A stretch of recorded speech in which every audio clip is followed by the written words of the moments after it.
origin of Jesus. So basically, they're tracing back their Jesus' ancestry, right? So can you say he's Hebrew?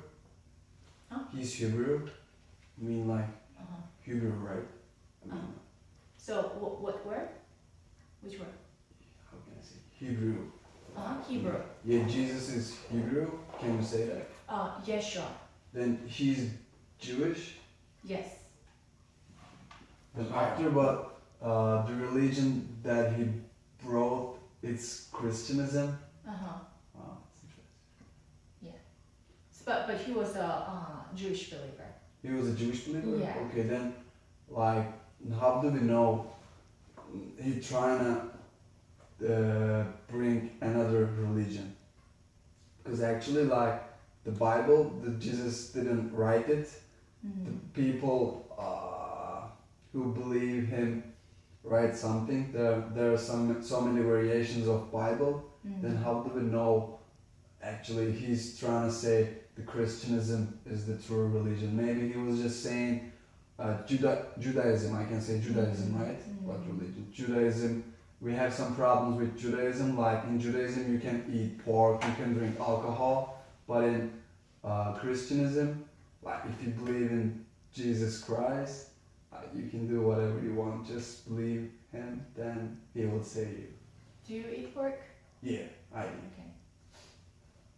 Interesting question. I will need to talk with you individually.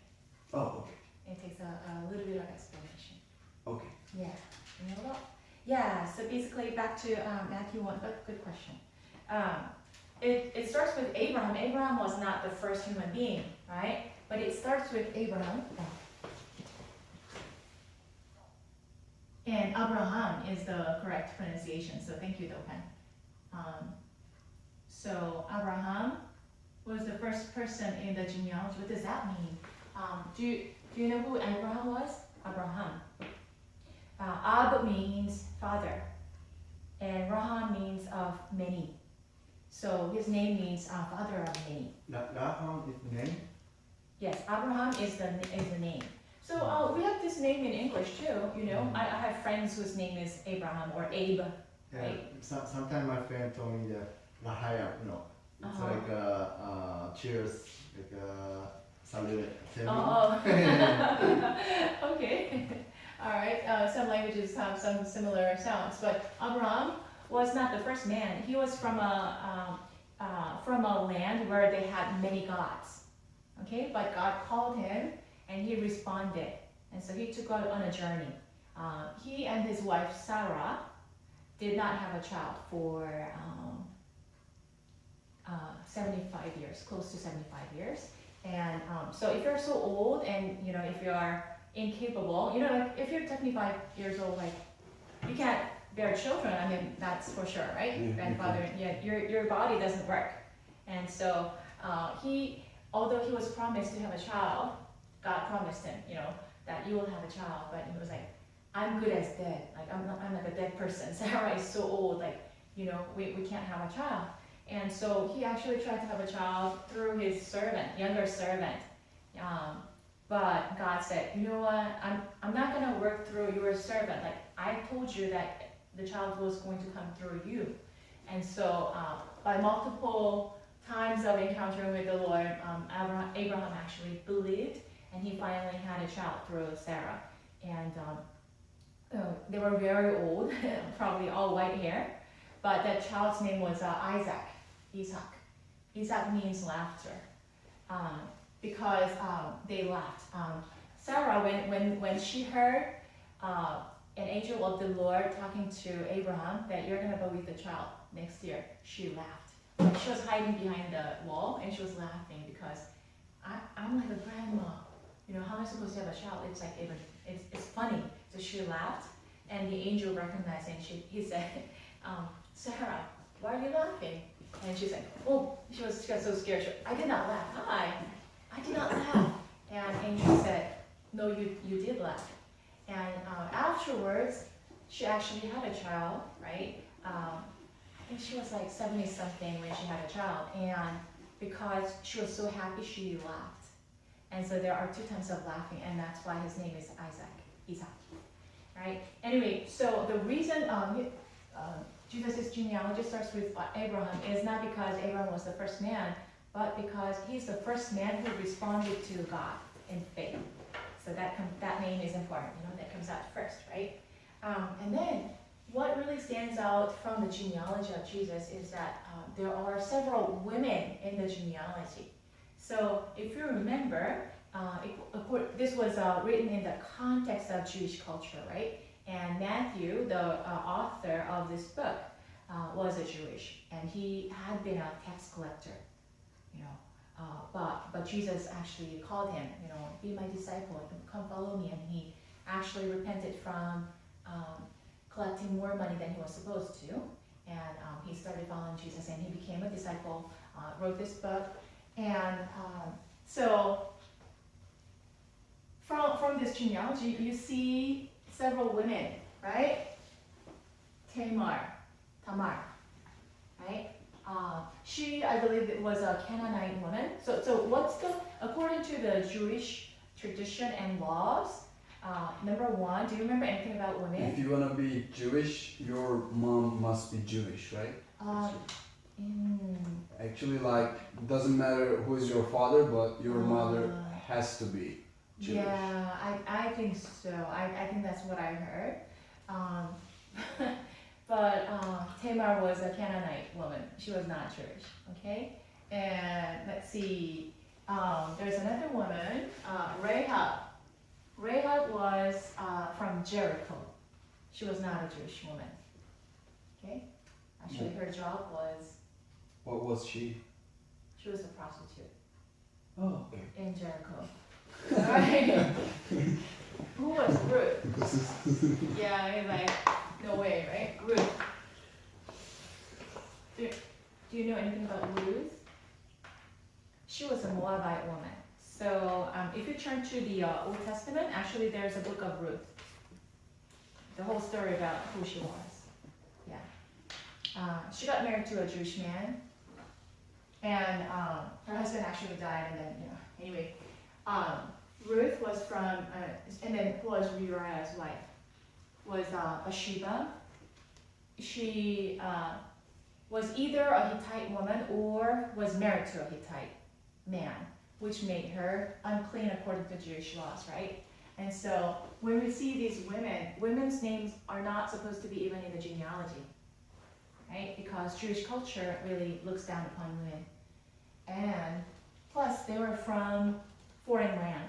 They were not Jewish. And so they were considered unclean by the standards of the Jewish culture, right? And why are they here? Why are they even included in the genealogy? Like, if I were a person who wanted to write my genealogy, spread my religion, I would clean that up. You know what I mean? I would strike those names. I mean, we don't need the women's name in the genealogy anyways, right? I would clean that up. But why are they there? There's a message, right? So scholars look at this and they're like, wow, somebody was either very stupid or maybe it was factual, right? And there's a reason. Sorry, the message is whoever you are, whoever your mom, whoever your dad, you can be close to God. The message is this. Yeah. Sorry for cutting. No, it's okay. It's okay. That's an important message. So although they were, according to the definition of the laws, they were unclean and they're not supposed to be in the genealogy, right? Genealogy of anybody, okay, let alone Messiah, right? But they were included because God wants to make it clear that human beings, maybe we're not gonna, be as bad as some of these women, but according to God's standards, we all fall short of the glory of God, and we all make mistakes, and we all commit sins to some degree.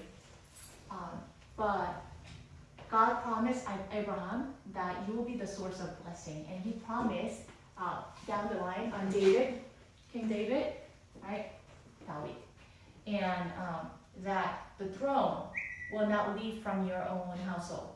Meaning, David was a king from your family, from your ancestry, will come the Messiah, was the Messiah, was the message.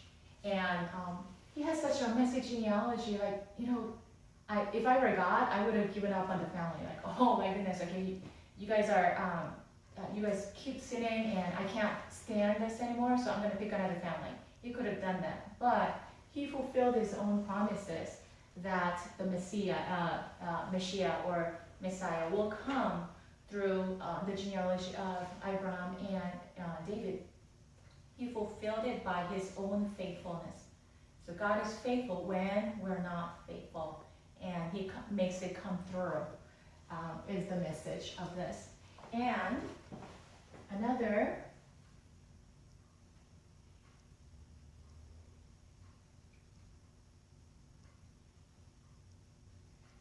is this. Okay, I'm not going to go into all the details because I want to do some class material as well. But you see, we just read that there have been like prophecies about Messiah to come. So the Old Testament is full of prophetic words about Messiah to come. And among that was Isaiah 4:7, which says, the virgin will conceive and give birth to a son, and they will call him Emmanuel. This verse is in Isaiah. If you look it up, it's in Isaiah 4:7. And actually, Mary was conceived by the Holy Spirit before she was married to Joseph. They were sort of like, according to today's concept, it would be that they were engaged. Okay? But according to the Jewish tradition, if you're engaged, you're considered as married already. So although there will be a period between your engagement and actual wedding ceremony, you're not physically together. Okay? So that's called betrothal, meaning you're engaged, but you're considered legally married at that time. So that's why when Joseph found out that she was pregnant, he wanted to divorce her. Yeah, although they were just engaged, he wanted to divorce her because they're considered as married. Now, if I were a person who is spreading my own religion, I would change this around a little bit. A virgin conceiving a child and giving birth, I mean, that'd be very controversial. Like even today, like that won't be looked upon as favorable if you're a religious leader who is supposed to be holy, right? And but nobody's struck that down because it's factual. They did not want to delete it. And Joseph, Mary's husband, Mary's fiance at that time, wanted to quietly, he was a gentle person, so he did not want to publicly announce that she was pregnant, because if you do that, what happens? You're stoned to death. So that was the law at that time. But he wanted to quietly divorce her. Okay, so now you go away, we're not gonna get married, right? But what happened is an angel of the Lord appeared, him in a dream. Joseph, son of David, do not be afraid to take Mary home as your wife, because what you conceive in her is from the Holy Spirit. And so Joseph, later on you can read the rest of the story, but Joseph did not divorce her, but took her in, but they were not physically together until she gave birth to Jesus. So even though they were a married couple, Joseph totally wanted to honor the space for for Messiah to come, and he did not lay hands on her. All right. So what is this talking about? Out of so many things that I can talk about, one thing is that Jesus is the one who fulfilled all the prophecies. Here's just one prophetic word that he fulfilled. But if you read the entire book of Matthew, he fulfilled this, and he fulfilled this. So the theme of the book of Matthew is that he fulfilled all the prophetic words about Messiah to come. And the chances that as a randomly born human being, trying to I look at the scripture and I want to be the Messiah and I want to fulfill all the word, all the promises. It's impossible, right? So after this, they actually when Jesus was very little, he was okay. So before that, when Mary was very pregnant and she was about to give birth, but they had a census, I believe. So and so they had to actually travel back to Bethlehem, because at that time you had to go back to your hometown in order to respond to census, and that was legally mandated. And so they took on a journey on a donkey, and they went back to Bethlehem, and she gave birth in Bethlehem. And so Jesus was born in Bethlehem, all right? So if Jesus were to fulfill, like say he's a regular man, and I want to fulfill all the prophetic words, starting from like birth and genealogy and everything, okay? And so, but he doesn't have a choice over where he's born, okay? Did you guys have a choice? Did you have a choice where you were going to be born? Which day and things like that? No. Jesus did not have a choice. So it's divinely organized that he fulfilled the prophetic words about Bethlehem. Bethlehem is such a small town. No one cares about him. It's like nowhere. Like it's not a big city like Los Angeles. Like it's a very small town nobody cares about. Nothing good happens there. But oh Bethlehem, there's a prophetic word. Oh Bethlehem, you are so blessed because the light will come through you. The light has come to you. He fulfilled that prophetic word by being born in Bethlehem. And so this event tells us that Jesus fulfilled all the prophetic words. So just keep that in mind, and there's a lot to unpack, but I'm not going to go into that today. And so having said that, oh, and by the way, the genealogy of Jesus actually has all the names for the kings, including King David, King this and King that. And why? Because Matthew wants the audience to understand that Jesus is the ultimate king.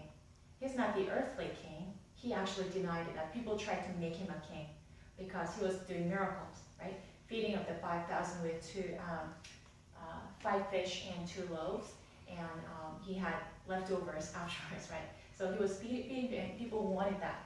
Oh, I want to be fed more. Like I want to see more miracles. So let's make him a king. Was the crowd's intention, but Jesus said, no, I'm not an earthly king.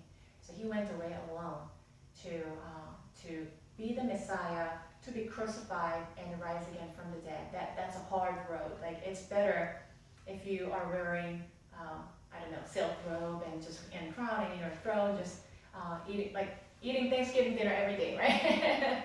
And just commanding people to do whatever, and then collecting taxes and become rich, right? And the kings in the past, they were always doing that. And that's a much better life. But why did he deny it? And why did he go to the cross? Is the question that we can ask. All right. So having said that, let's turn to page 38.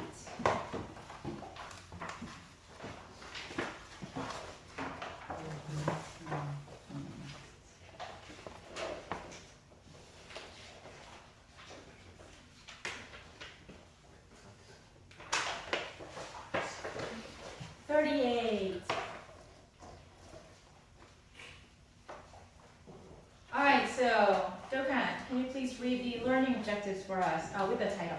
Okay.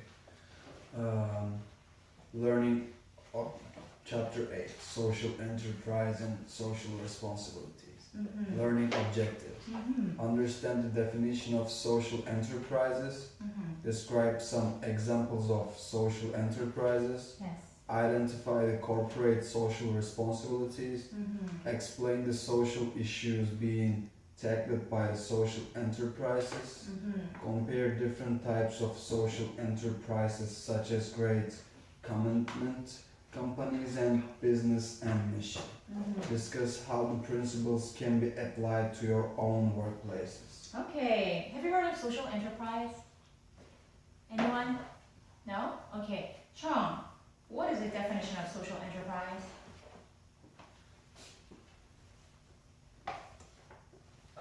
Yes, read. Social enterprise definition of social enterprise the public of revised sister businesses interested of delivering public services who consider how the service the commission of Rosemary involve the economic, social, and environmental well-being of the area. Right. Organizations that address a basic unmet need or solve a social problem through a market-driven approach. All right. So what does that mean? Meeting the unmet need and solve a social problem is a priority over profit. Can you please read it? I already forgot your name. What is that? 신고. Shingo. Shingo, can you please read the third section of definition of social enterprise for us? I'll start from the public. Meeting the unmet need. Meeting the unmet need. Several social problem is priority over profit. Improve underserved or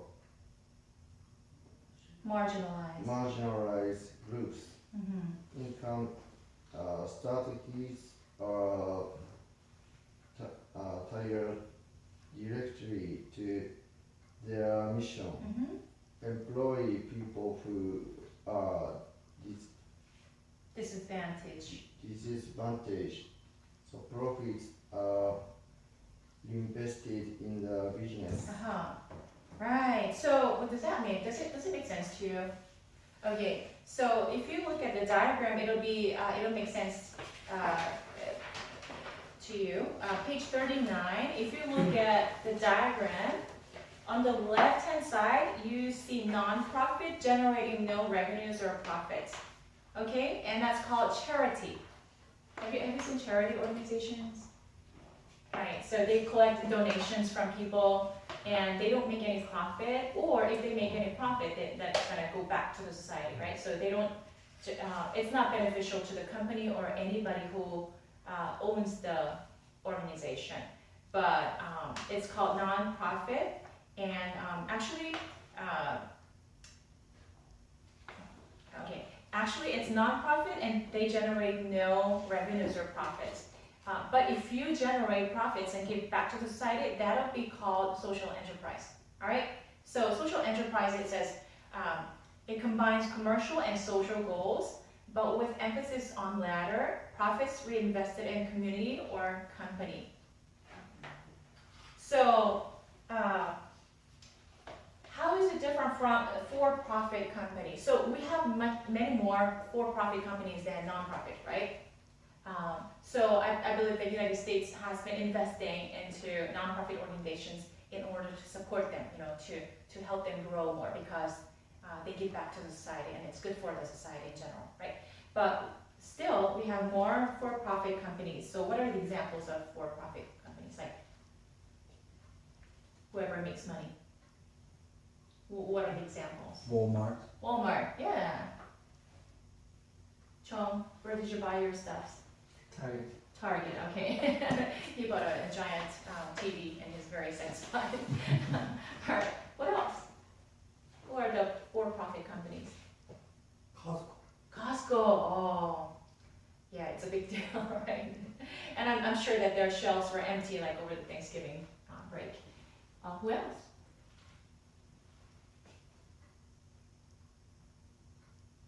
How about financial companies like Chase, Bank of America, right?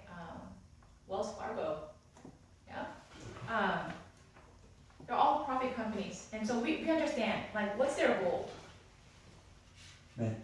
Make profit, generate income, be rich, right? Sell as many things as possible and make profit is their goal. But these days, because the big companies like Walmart or IBM and all these companies want to look good because people tend to buy things more. Like if you have the same choice, like this item and that item, and their prices about the same, and they pretty much function the same, then which product do you think they're gonna choose? The just completely for-profit company, or this company who claims to give back to the society? People tend to buy things from the company that, you know, that claims to give back to the society, because then they see, oh, you know what? When I buy this thing, not only it benefits me, but it benefits the society, so I may as well go select this as the tendency, especially among the younger generation. Like people in their 20s and early 30s, they tend to buy things from the companies that reinvest into the society, right? So for-profit company, we understand, right? But they want to look good, so they tend to say, oh, I want, you know, our company actually give back to society in such and such way. You know, whatever the dollars that you spend, out of that, for each dollar that you spend, 30 cents will go to Children's Hospital or something like that. Have you seen those advertisements? Yeah. Panda Express. Yeah, right. So whatever the dollars that you give, then we're gonna reinvest this money into for a good cause. It's what they do, but actually it's like an add-on. You know, they just want to look good, and therefore they try to, you know, do something that makes people think that their companies are doing something good, right? But so that's a for-profit company. But social enterprises, what is the difference? They do have the for-profit goals and social goals, but what is the emphasis? What do they emphasize? Social goals or for-profit goals? It's in the diagram. What's the emphasis? No, it's there in the diagram. Mean of emphasis. Social enterprise, they emphasize the latter, which is the social goals. I don't Yeah. know what does it mean emphasize. Okay. So, which one is more important to you? You know, if you're a social enterprise, okay, what is more important to you, the social goals or the profit goals? So the answer is social goals. Yeah. So, it's kind of counterintuitive. Like for-profit organizations will say, how can you generate income, and how can you make those two goals? Those two goals, don't they conflict? If I try to achieve something, then you're gonna lose the other. But actually, social enterprises, they take social goals as their priorities. What are their social goals? We just talked about it. Improves the lives of the undeserved or marginalized group. Underserved, not underserved. Underserved, not undeserved. Underserved or marginalized groups. So who are these people? Do you see any marginalized groups in your own city or community? Who are marginalized? Do you understand that? Yeah, I know the marginalized, but Yeah. I don't know like who. How about the low-income families? Low-income families. Low-income families. They're marginalized? Yeah, the reason is because when you don't have enough money to survive on, then you don't have the resources, you don't have access to the resources that you need. Therefore, you're marginalized. They can't enjoy certain services because they're busy, like they're so concerned about making enough money to survive on, and so they cannot venture out and, you know, attend certain events or, you know, certain things that they can be, you know, they can benefit from. And because they don't have the power to buy something, then they also lose the opportunities that come with the items. Yeah, if it makes sense to you. Yeah, and how about single mothers? Yeah, they are preoccupied by their children, taking care of their children. Normally, this is not normality anymore, but it used to be normal that you have two parents in a family, right? And so then they can work together in order to make the family happen, but single mom, they have to work and they have to take care of children and they have to be everyone, like they have to be the daughter for their elderly parents and everything. And so they're pulled to different directions and they don't have any time for themselves. They don't have this, they don't have the energy and space and time to be able to do something else that other people normally can enjoy or have access to. And so therefore they're marginalized. Who else is marginalized? Homelesses. Homelesses, yeah, definitely. Say they have, if you start living in an environment where you don't have a roof, so if you live without a home, so out in the open, like under the bridge or something, if you live like that for a few months, you start developing mental illness. Like you might be a normal person mentally, you just don't have money, okay? So you're just sitting outside. But if you sit outside for a long time like that, you start developing mental illnesses. Did you know that? That's why there are so many homelesses who are not in their right mind. Yeah, that's why. 90% of they're crazy.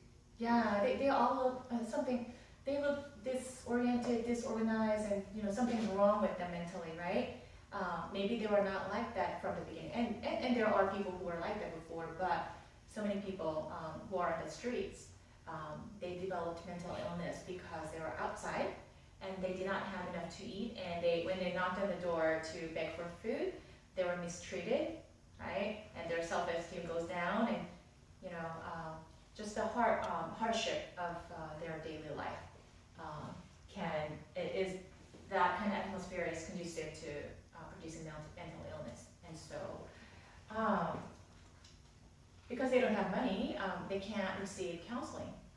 There might be free counseling out there, but maybe they don't have the money to get on the Uber to go to the counseling centers, and therefore they are marginalized. They don't have the opportunities that are out there. They don't have access to because they are marginalized. Yeah. So then social enterprises try to reach out to these populations. So they generate income, whatever, maybe they collect donations from people, foundations, and they sell the products that have been donated and they generate income. And where does the money go? The money goes to these people who are marginalized. Yeah. So that's one example. That's not the only thing, but that's one example of what a social enterprise does. And so that's one of the things that that is including the social goals. Do you understand social goals now? Yeah, make the society better. Yeah. How about I still went back to page 38. It says employ people who are disadvantaged. Have you seen minors with disabilities and working in CVS?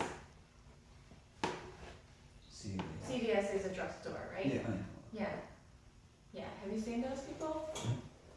So there are, because I work with a school district, there are programs for these children. So when they turn 16 or over, I believe that they are allowed to work under supervision.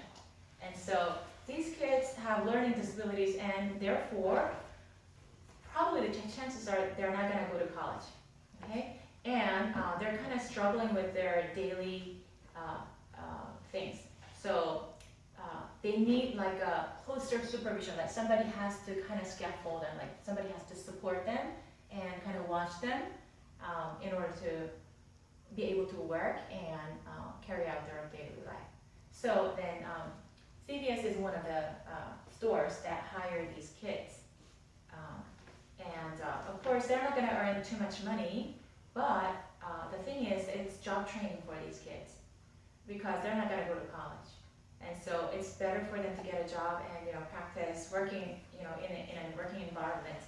And therefore, they give them like simple jobs. Like if the customer asks you these questions, it's like very, straightforward. Where is the cold medicine? Like where are vitamins? These are very simple questions, and they can memorize and answer those questions, right? Oh, it's in aisle 7. Oh, that's in aisle 12. Things like that. And then if a shelf is empty, they know exactly which products go where, and therefore they go to the storage and then bring the items out. Like these are very simple tasks that kids with learning disabilities can carry out. And so they hire them for those purposes. Yeah. So so CPS is definitely a for-profit company, but social enterprises, they are really big on hiring people who are disadvantaged and people who are disabled. So what is a disadvantaged people? They're kind of low income, economically, financially not well off.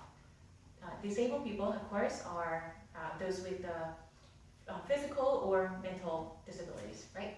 And so they tend to hire these people for the purpose of giving them opportunities. And so if I show you a few examples through the video, I think it's going to make more sense to you.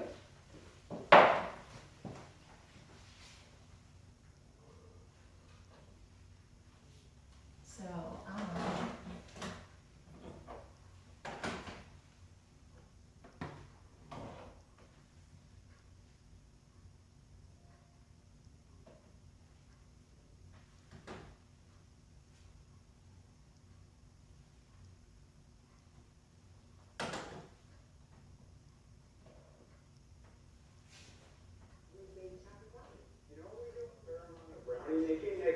Everybody loves brownies.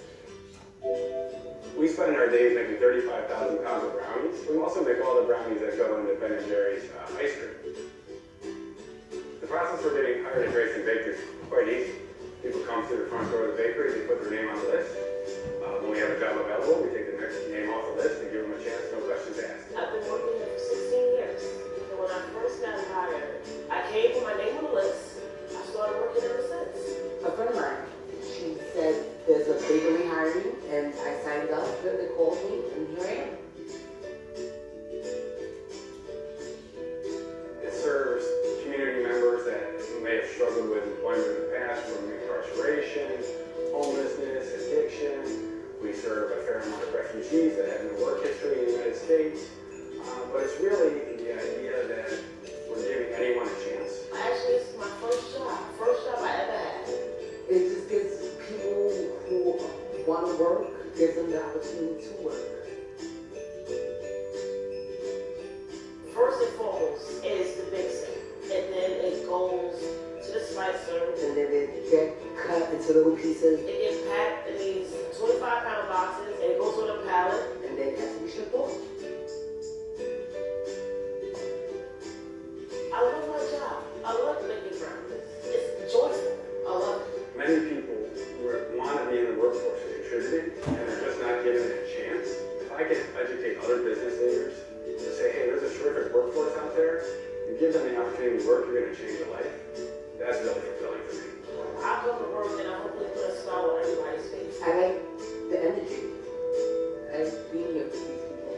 I think it's nice that somebody can just come in and get hired regardless of your background or skill set, because they're willing to teach you, and you can go to be better and bigger things. Working at Grayson really drove me to now I really want my own business. To me, it's like people go to college to find out what they want to be. I came to Grayson to find out what I want. I'm glad I have a job. I'm waiting for an opportunity. That's all I'm saying.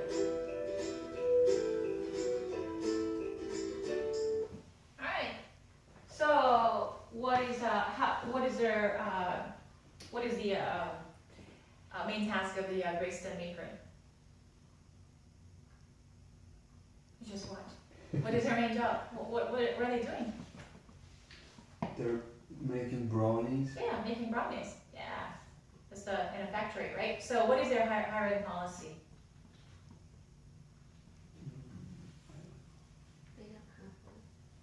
Right.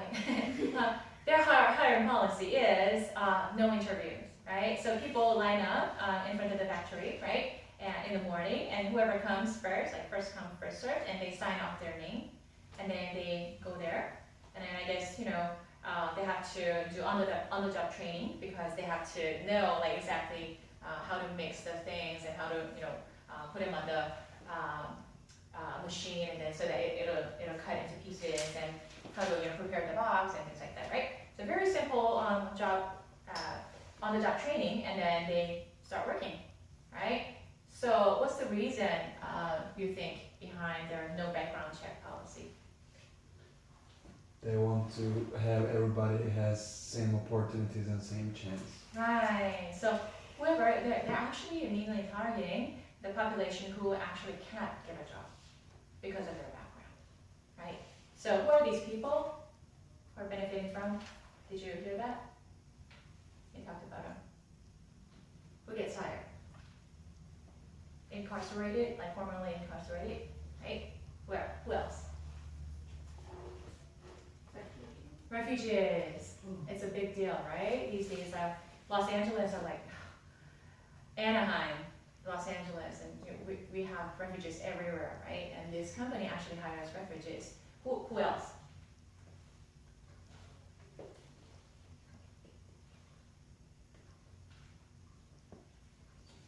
Perhaps someone who has been fired by other companies, right? For whatever misdeeds that they did, right? So what's the benefit of, so what's the risk? Let's talk about this. What's the risk of hiring these people? Lose one day. Oh, yeah, okay. So they might not come back. Not that too much risk. Yeah, so you can get new people, right? But yeah, maybe you don't have the stability that other companies have. When you have like faithful few people. Yeah, stability. Yeah. What else? What is the risk? If people doing the exercise doesn't like too much sugar, Okay, brownies. Okay, too much sugar. All right, so you should say on the label maybe. Okay, if you have diabetes, high cholesterol level, or whatever, please avoid these items. Okay. But I'm talking about like hiring people by no background check. What is the company risk? is finished, so nobody working. Like companies close, so employees doesn't work. Don't have a work. But I would say that's the risk that comes with any company. Not just this company. If the company closes down, of course, people will have to go somewhere else in order to find jobs. But these people, think of it.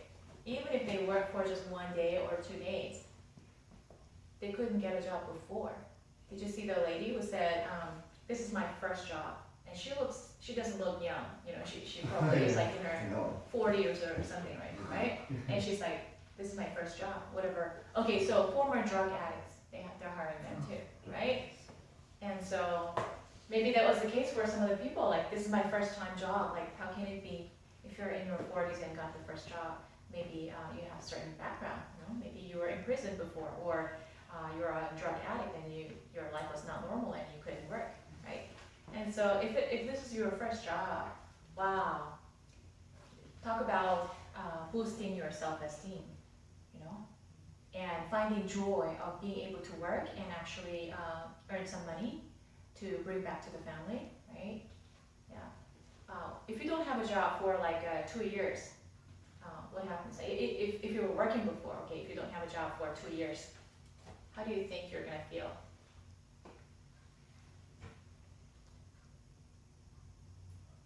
Stupid. Yeah. Oh, what's wrong with me, right? Like something's wrong with me, or what else? Disabled to do anything. Yeah, helpless, like feeling helpless. I applied for like 600 jobs and nobody wants me, then you feel helpless. My path is blocked, like maybe I will never have a job, right? I had a friend in his 40s who was let go by the company. The company wanted someone who was cheaper because he had certain resume and they had to pay him certain money, and so he lost his job and he was so although he got another job after just 2 months of not having 1 month, 1 or 2 months. It's not a whole lot of time, but during that period of time, I saw his face change. Because if you don't have a hope that you're gonna get a job, because he's in his 40s, people don't hire too many 40-year-olds these days. Do you know that? Because they want to hire someone younger, faster, cheaper. You know what I mean? So in this day of bad economy, companies are looking for younger people, and so this person actually did not have a hope to get a job, especially the job that would compensate him with a similar amount of salary. There was no hope for that, so like I saw his face change. But then after 2 months, he got a job that gave him lower salary and made him work longer hours and things like that. But his face brightened up again, because he was hopeless before, helpless, hopeless. But now he's like, oh, I can get a job, you know, like semi-decent, like mid-level positions. So yeah, this company is giving hope to the hopeless people, right? So I can see the joy of the owner, you know, with being interviewed, and so that's what they do. I want to show you another company just for the sake of giving you an idea of what social enterprises.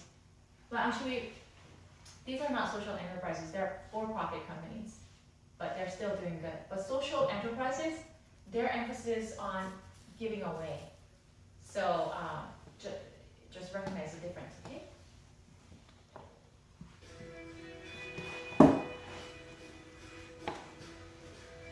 Hello, and welcome to TerraCycle.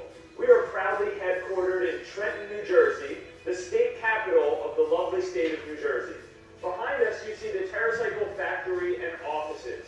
This is where all of our global headquarters, all of our business is done. Please, why don't you come inside and I'll give you a tour. Welcome inside the TerraCycle offices. As you can see, we take eliminating the idea of waste very seriously. Not only are we a company that pays organizations and individuals like yourself to collect and help us recycle garbage, but we've also made our entire offices from waste. If you look out over our waiting room here, you can see that everything is made from garbage. The floors are made from old AstroTurf. The furniture is secondhand. The lighting fixtures are made out of coffee capsules, film reel, and other really cool items. You'll even see the decorations on our walls are made from old mirrors, old clocks. Everything in the TerraCycle office has been upcycled, reused, or repurposed. Behind me, you see yet another part of TerraCycle's Upcycling Museum, a step-by-step guide through how we turn waste into wonder, how wine corks are turned into cork boards, how wax cardboard can be turned into fire logs, even how chip bags and cookie wrappers are pelletized and then turned into cool products like this dog bowl.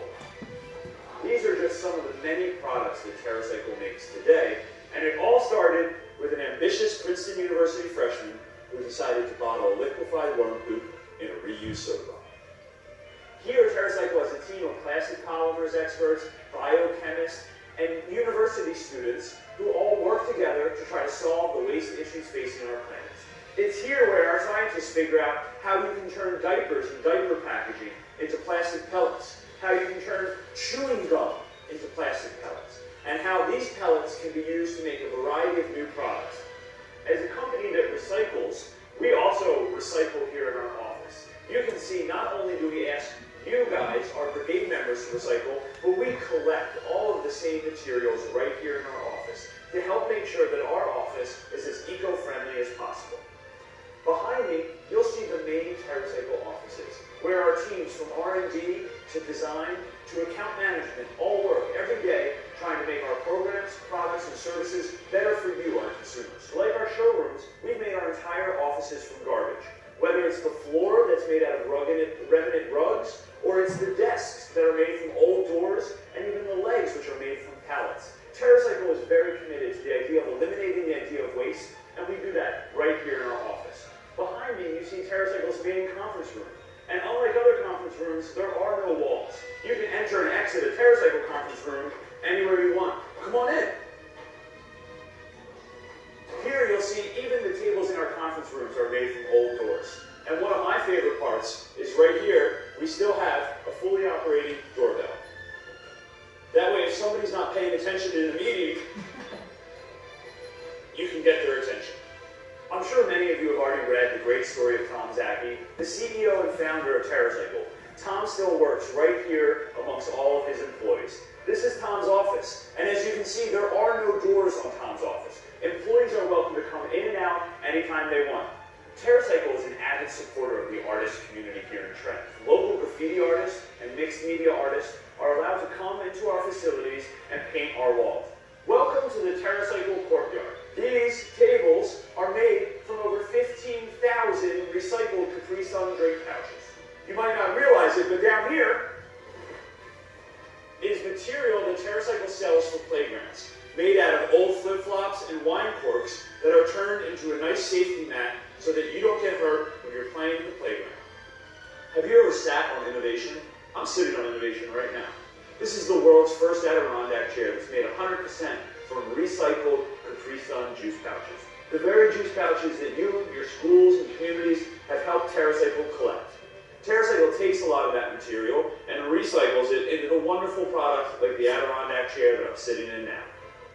This is the TerraCycle Design Garage. This is where the TerraCycle design junkies create all the wonderful, cool, innovative products that people know and love TerraCycle for creating. Whether it's a Capri Sun backpack or it's a suit made from Target plastic bags, it is designed and manufactured for the first time in the Design Garage. Let's go take a look.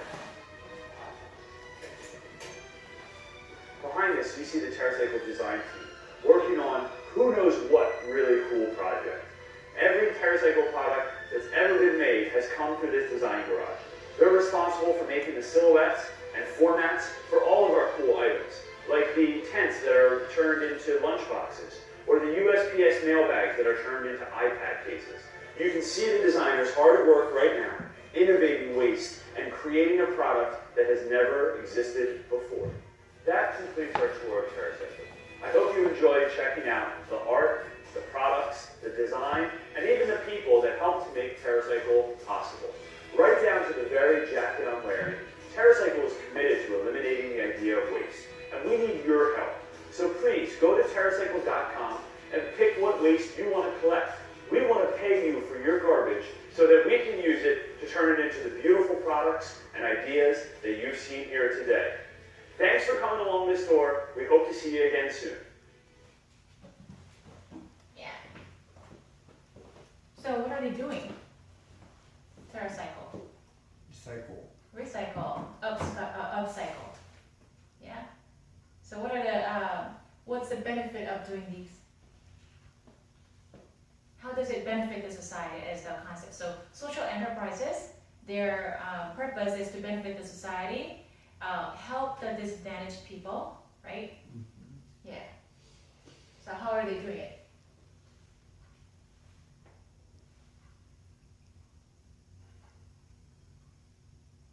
How does it benefit the society? How does it benefit us?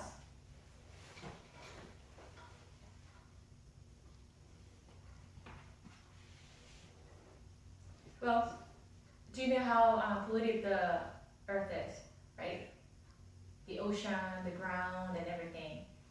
Some people actually live on a garbage mountain. Have you heard of the garbage mountains?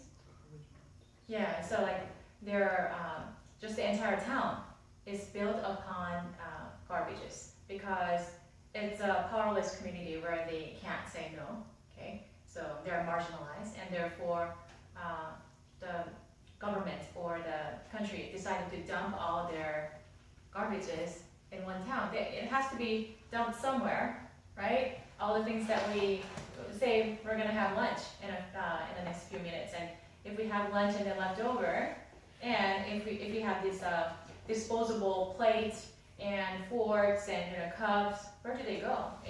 You throw out into the trash, but the trash has to go somewhere. Yeah. Where do they go?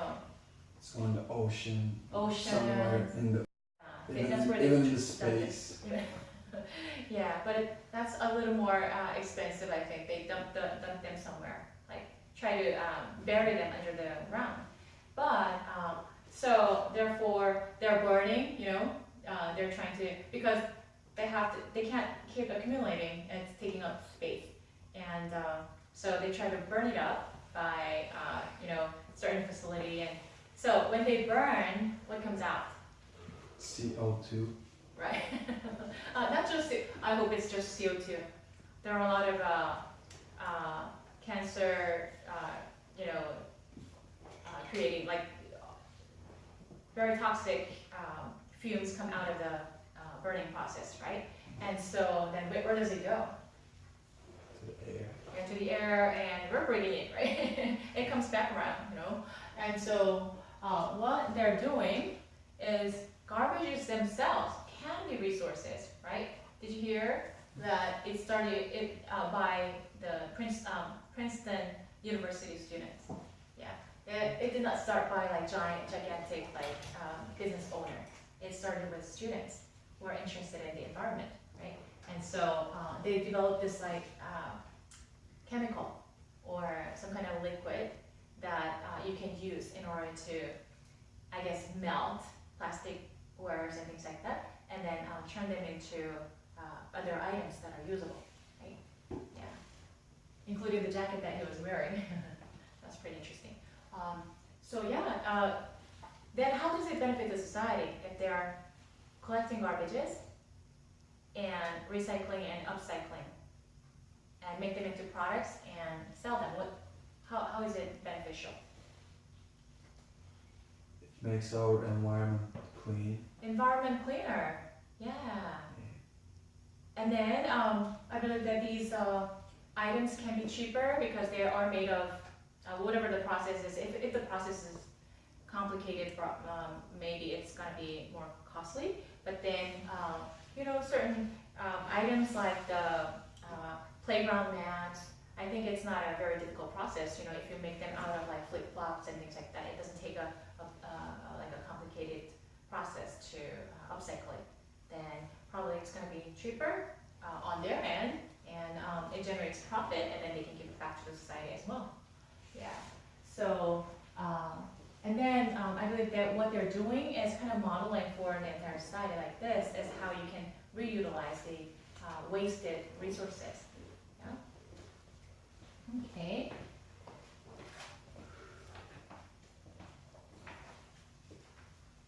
Yeah, and then if you can turn to page 39, there are other companies who are doing it.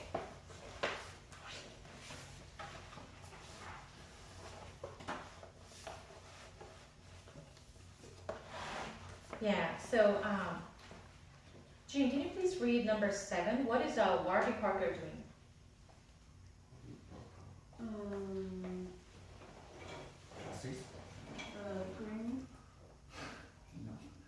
Green class, small loans to the poor for small business development and other uses. Oh, so I'm talking about Warby Parker, which is number 7. Oh. Warby Parker partners with Regions Green. Mm-hmm. Enable access to affordable prescription glasses for people in developing countries who are otherwise functionally blind. Mm-hmm. They do this by selling fashionable eyewear to customers in developed markets and making a contribution for each pair. Yeah, so basically, if people in the United States, like, how many of you wear glasses or any contact lenses? Nobody? You seem to have pretty good eyesight, but I wear glasses, and there are so many people who wear glasses, right? Either they are nearsighted or farsighted or whatever the reason is. And so in the developed countries like United States and Canada, Korea, Japan, other countries, when they sell the eyeglasses, then they make it a little bit more expensive for fashionable wears. Like if it's not just functional, if you have certain decoration or you put like certain brand names, they're more expensive. And when they gain profit, then they actually utilize that profit in order to reinvest into the developed countries where people still need eyeglasses because there are people who are functionally blind. And if they only have glasses, they can work, they can study, but because they're functionally blind without glasses, they haven't been able to do this, right? And so then they provide free eyeglasses for these people. Yeah. So like they go outside the boundary of their country in order to reach out to the marginalized people outside. Yeah.